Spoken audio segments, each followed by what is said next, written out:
Allah yang maha tahu masa depan aja berhusnuzon. Allah tuh tahu kita nggak akan minta ampun, mungkin tunggu Ramadan baru minta ampun. Allah tahu bahwa kita akan minta ampun pulang umroh. Allah tahu bahwa kita akan minta ampun taubatnya itu usia 40 tahun. Kenapa Allah seperti berhusnuzon? Oh, bentar lagi dia istighfar. Allah tuh luar biasa ya. Allah tahu loh masa depan.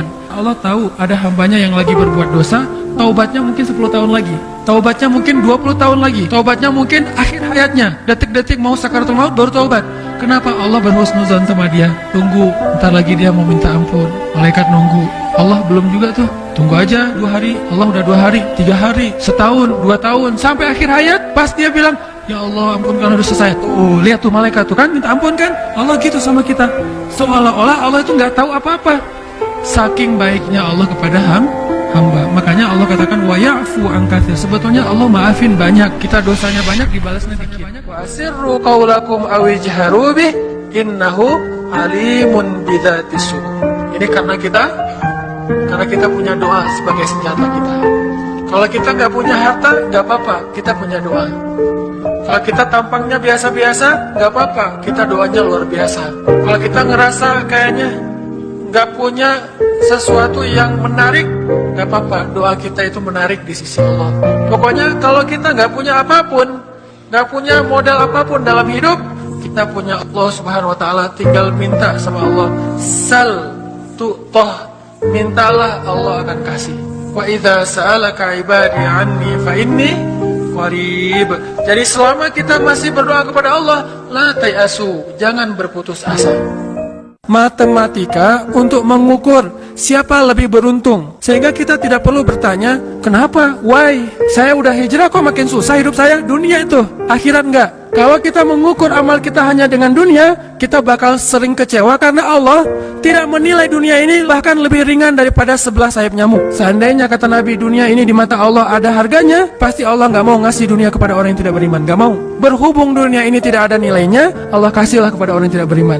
Sedangkan yang bernilai, Allah simpan untuk orang yang beriman dan sabar. Sehingga ketika kita hijrah, kita minta tolong kepada Allah urusan dunia, tetapi kita yakin kalau kita istiqomah, ikhlas, maka di akhirat wa ma indallahi khair. Kalau teman-teman lagi cemburu dengan dunia seseorang, ada rasa kayak kepengen apa yang orang punya, ada rasa iri, ada rasa cemburu, merasa orang lain lebih beruntung dari kita, bilang wa ma indallahi khair. Apa yang ada di sisi Allah lebih baik. Udah gak jadi cemburu.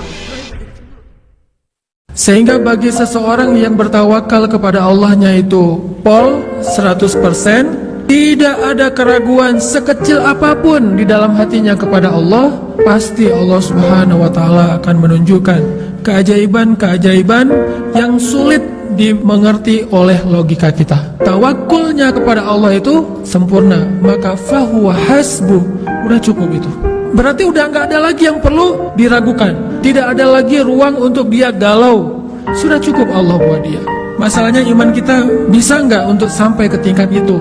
Sehingga kalau kita bisa mengatakan itu sesuai dengan hati kita, lisan kita bilang hasbi Allah, hati kita mantap, Allah pasti tunjukin kun fayakun yang luar biasa. Kenapa kok tidak terjadi dalam kehidupan kita? Karena lisan kita nggak klop dengan hati kita.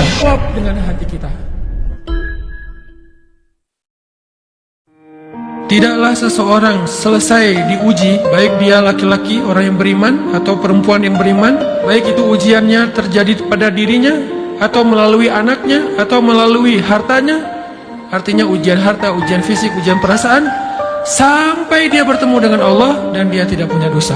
Apa maksud dari hadis ini? Ujian itu tidak akan berakhir kecuali kalau dosa kita sudah habis. Allah akan menguji kita terus untuk membersihkan diri kita dari dosa. Kita coba sadari, oh kalau Allah menguji saya, memang saya banyak dosa.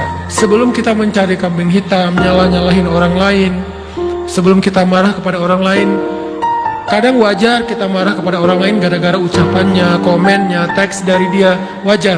Tapi sebelum itu, marah dulu kepada diri kita atas dosa dan kesalahan kita yang baru saja kita lakukan, atau yang dulu kita lakuin dan belum benar-benar kita tinggalkan.